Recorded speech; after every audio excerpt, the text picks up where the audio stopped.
Entonces, no, el rebote de la caída del año pasado, pues sí, caímos 6,5 y está rebotando la economía al 5%. Pero no se trata de eso, se trata de una política económica que sea sostenible en el tiempo y que tenga un crecimiento permanente y constante hacia arriba. Entonces, el presupuesto que nos mandó, primero, ciertamente no trae ningún movimiento en materia tributaria, primer punto, porque dicen el gobierno y la Secretaría de Hacienda, el secretario de Hacienda dijo que su prioridad era la reforma política. Entonces dije yo, pues entonces el secretario de Gobernación va a hablar sobre temas económicos. Perfecto. Segundo, el secretario de Hacienda dijo, bueno, no voy a mandar al Congreso nada porque no están las condiciones políticas para hacerlo. Bueno, tampoco se atreve. Les falta audacia y ganas de hacer las cosas. Al cabo, pues que allá en el Congreso la hayan peleando. Pues no, tampoco así es, porque no hay interlocución. Por ejemplo, le decía yo anoche, no, la semana pasada, ahora,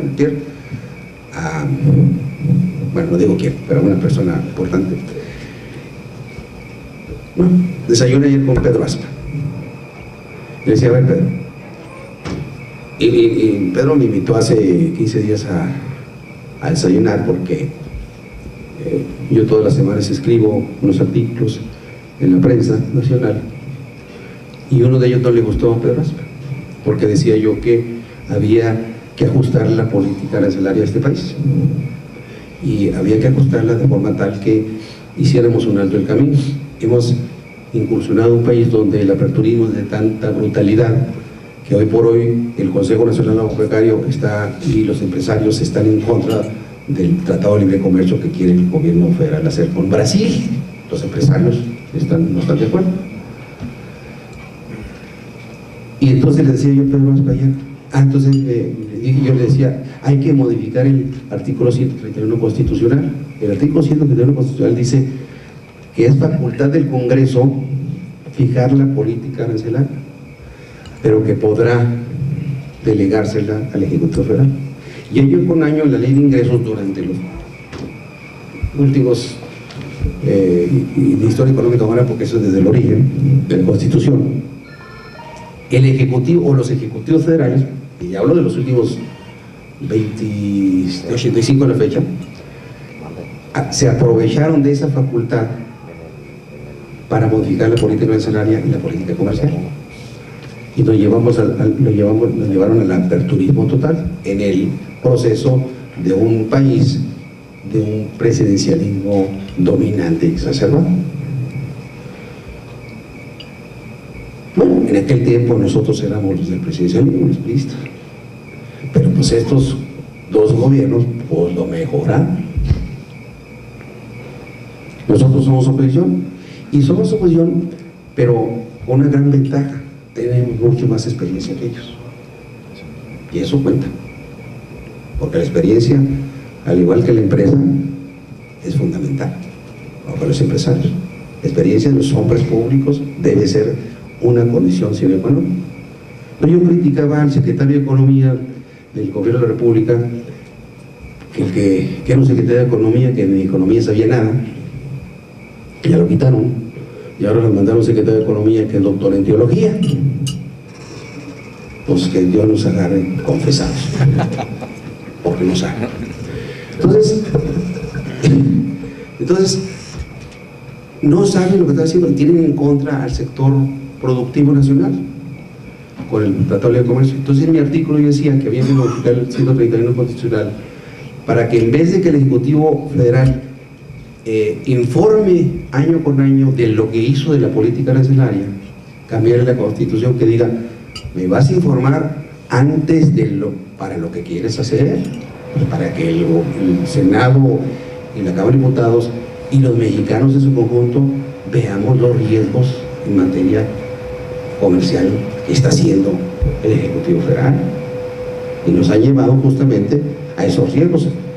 Muchas empresas no quieren, muchos empresarios no quieren, muchos sectores no quieren el Tratado de Libre Comercio con Brasil y así otros. Entonces escribo ese artículo e inmediatamente me empezaron a llegar opiniones de todos lados, la mayoría a favor, unos en contra, y los que son en contra pues son los dogmáticos del neoliberalismo. Y Pedro me habla y me dice, oye, ¿te invitas a llegar? No estoy de acuerdo. Ah, claro que no estamos de acuerdo. De ayer desayuné con él. Entonces le decía, oye, pero fíjate, el secretario de Hacienda, tú fuiste secretario de Hacienda, el secretario de Hacienda tomó posesión el 15 de diciembre pasado. El 20 de enero de este año fue la primera vez que nos reunimos Paco Rojas y 6 diputados federales, miembros del grupo económico. Tranca. Nos reunimos con él, desayuno, sin trascendente, no hubo nada, no tenía gente. Y ya no lo volvimos a ver hasta, no, ya no lo volvimos a ver, hasta en la tribuna, ahora en la comparecencia de él. El día anterior de que llegara el paquete, el día 8, él lo invitó a comer a Paco Rojas, un día anterior, ya cuando estaba hecho el paquete. O sea, siempre los secretarios de Hacienda, la Secretaría de Hacienda, cabildeaban, se acercaban con las fracciones parlamentarias, oye, ¿cómo la ven así? ¿Cómo la veo? Pensamos esto. Entonces empieza un proceso de ir acomodando las fichas, digamos. No nos pelaron para nada, se puede decir en este país, para nada, durante 9 meses. Entonces le decía, pero dice Pedro es muy expresivo, dice, qué horror, no puede ser, no te creo, Alberto. Pues te estoy diciendo. Ya le platiqué cómo fue la comparecencia del secretario de Hacienda. Y le digo, oye, por cierto, ¿no estuviste de acuerdo conmigo con mi artículo? Me dijo, no, bueno, empezó a discutir. A ver. Esto me lo dijo la semana pasada el presidente del Consejo Nacional Agropecuario, Juan Carlos Cortés, economista del ITAN, igual que tú, le digo. Y ellos se oponen terminantemente al Tratado de Libre Comercio con Brasil por la desigualdad que tiene en materia agropecuaria con Brasil. Y te voy a dar otro chisme, me dijo Juan Carlos, que acaba de contratar a Jaime Serra Puche como asesor. A ver, sí. Y te voy a dar otro chisme, que Jaime Serra Puche les está recomendando no firmar el Tratado de Libre Comercio con Brasil. Entonces otra vez se agarró, no puedes, me dejas pasmado, porque así es. Y lo más importante, le dije, es que ha cambiado mucho Jaime, por lo que Jaime Serra. Por cierto, le dije, ¿tú no has cambiado? Ese es el punto. Nos vendieron el modelo dogmático de que todo lo manejaba el mercado. Y el mundo ya nos demostró que cuando los gobiernos nacionales se alejan de la regulación económica, pues sucede lo que sucedió el año pasado. El gobierno debe ser regulador, democrático, fuerte y regulador. Debe ser promotor del desarrollo, debe promover los sectores, la actividad privada, empujarlos, fomentarlos, estimularlos, y luego dejarlos solos y otros sectores, el desarrollo regional. Aquí no hay nada de eso, no somos de todo eso. En el mundo se está haciendo eso, nosotros no, somos muy buenos alumnos del proceso de Washington. Vino Krugman hace 2 o 3 meses, el premio Nobel de Economía, y fue una reunión, yo lo estuve escuchando, yo soy presidente del Colegio Nacional de Economistas. Me sentaron enfrentito allí, hasta el momento que estaba Krugman ahí donde estaba yo sentado. Bueno, durante hora y media que se hizo su exposición el premio Nobel de Economía, pues no dijo nada que yo no supiera. Yo lo que dije, pues ¿para qué traemos a Krugman? Les costó $100,000 traerlos. Mejor,